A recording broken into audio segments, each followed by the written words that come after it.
Hello, my name is Jim McGillivray and this is the Pipe Box, your source for all things piping. If you find this video useful, please give it a like and please subscribe to this YouTube channel to see more videos like this. We're going to go over some music today, and you can print this music out by going back to the description of this video on my YouTube channel, where you will find a link to a PDF. Today I would like to conduct a major offensive with you against crossing noises. Before we start, let's define a crossing noise. What exactly is a crossing noise? A crossing noise occurs when we're changing notes and the fingers don't lift or hit the chanter at the proper time. For example, if I go from C to E with a crossing noise, you're going to hear a little blip between those two notes.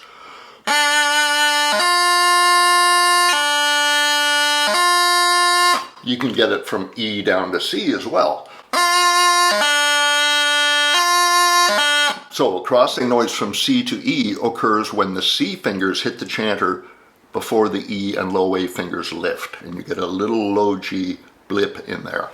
That's one form of crossing noise. Another form of crossing noise is when two fingers don't lift together,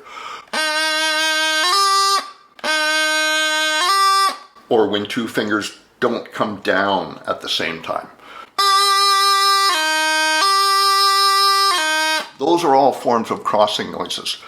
The most common area for crossing noises are note changes such as C to E, D to F, low A to D, low A to C, E to high A, and high A back to E. So that's all about crossing noises. Now, how do we get rid of crossing noises? Well, let me first tell you how not to get rid of them. If you don't want to get rid of your crossing noises, tuck your bagpipe under your arm and decide you're going to play a tune and you're not going to have any crossing noises in it.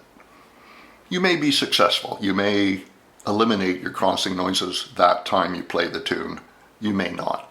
Chances are you're going to be distracted by a lot of other things while you're playing your bagpipe, and your crossing noises will still be there some weeks later. If you want to fix crossing noises, you do it the same way you fix any piece of technique. You focus on that piece of technique entirely to the exclusion of all other things. And the easiest way to do that is with a practice chanter or even an electronic chanter. Time and patience. If you play these exercises that I'm going to give you for 10 or 15 minutes a day, 5 or 6 days a week, with clean fingering, crossing noises eliminated, playing the exercise as slowly as you need to play it well, within a few weeks you're going to find that your crossing noises are diminishing and eventually they will be gone altogether. But you need this very focused approach. Another thing that these exercises will help you with is if you decided you don't like your finger positions and you wanted to change the position of your hands on the chanter. For example, let's say maybe you play with your thumb too high on the back of the chanter, or maybe you play with your middle finger crooked like that.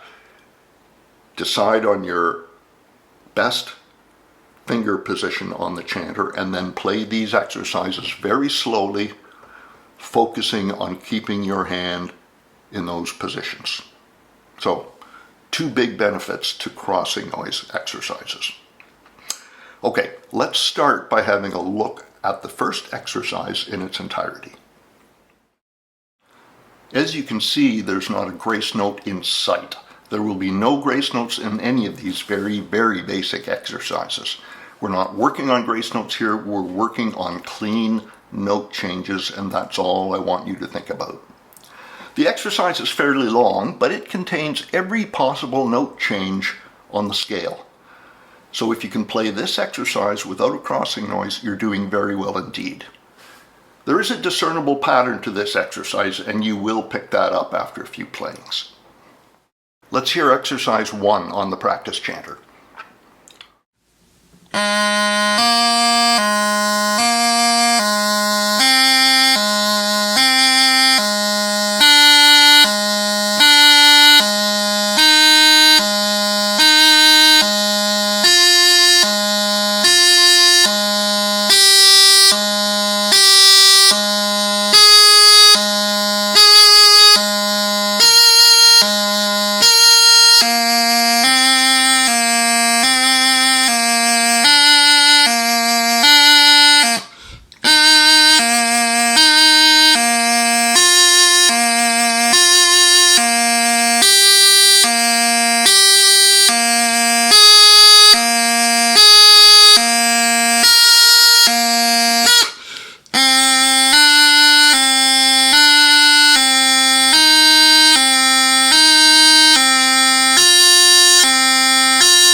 I'd like to make a significant point about these exercises, in fact, all exercises at this point, and that is, once you can play the exercise perfectly, do not stop playing it.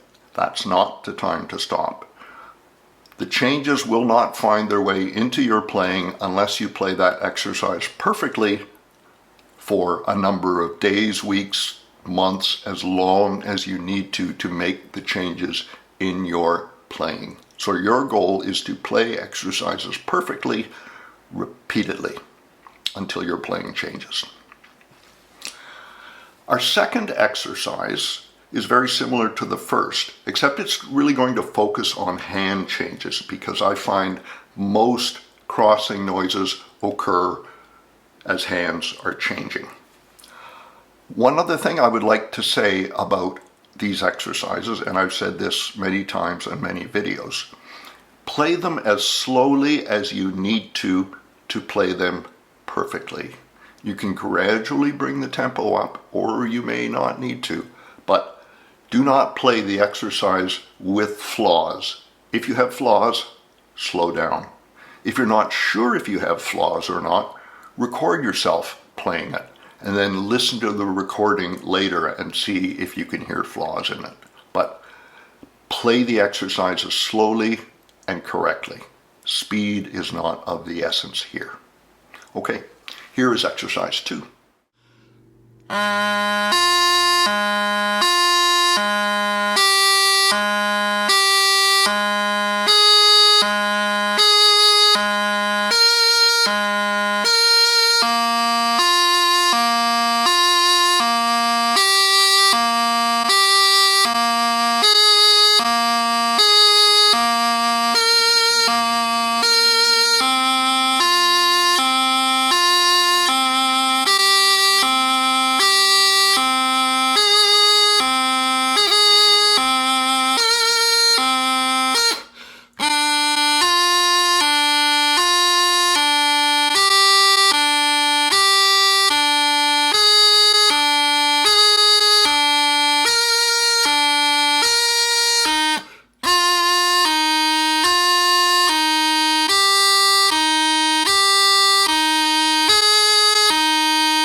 we have some arpeggio exercises in 6/8 time, so you'll have 3 notes to think about, not just 2.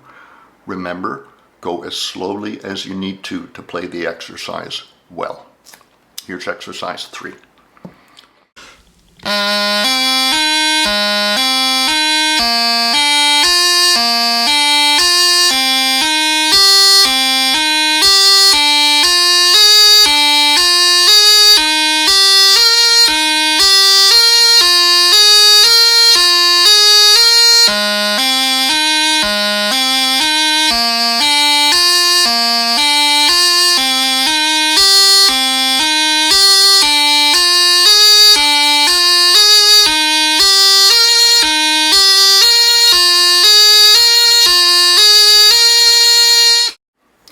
Exercise 4 is the same, only in reverse.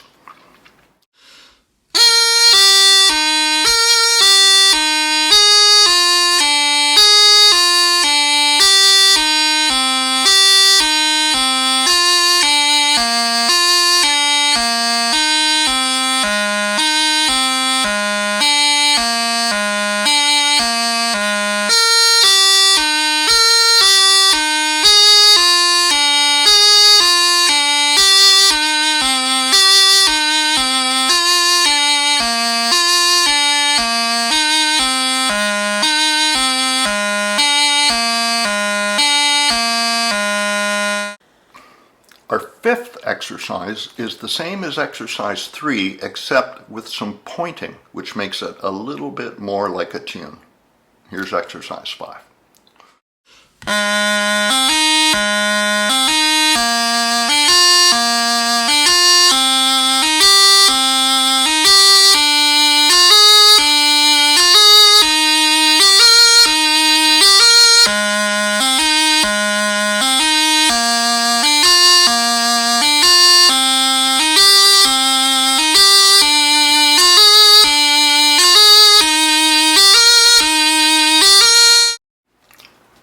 Those are the crossing noise exercises. If crossing noises are an issue for you, remember you will need to play these exercises perfectly for weeks or months in order to eliminate crossing noises from your playing. Here are a few more points I want you to remember. We've gone over these before, but it doesn't hurt to reinforce them. Don't play too quickly. We want clean note changes. We don't want tempo. Secondly, pay attention to your finger posture. If your finger posture isn't good and conducive to good playing, these exercises are a good way to change it. As you clean away your crossing noises over time, you can marginally increase the tempo. You can even bring the tempo up to tune speed if you wish, but you don't have to do that. Again, tempo is not the issue here, it's clean playing. Finally, make sure you can hear your crossing noises. Some people have trouble hearing their crossing noises while they're actually playing. They don't know they have them. As I mentioned earlier in the video, you can record yourself playing these exercises and then listen for crossing noises, or you can bring a colleague or friend onto the scene and have them listen to your playing and see if they can hear crossing noises. Really important to be able to identify the problem before we can fix it. Okay, that's it for crossing noises. Let's all become promoters of clean fingering. From me, Jim McGillivray at the Pipe Box, good piping.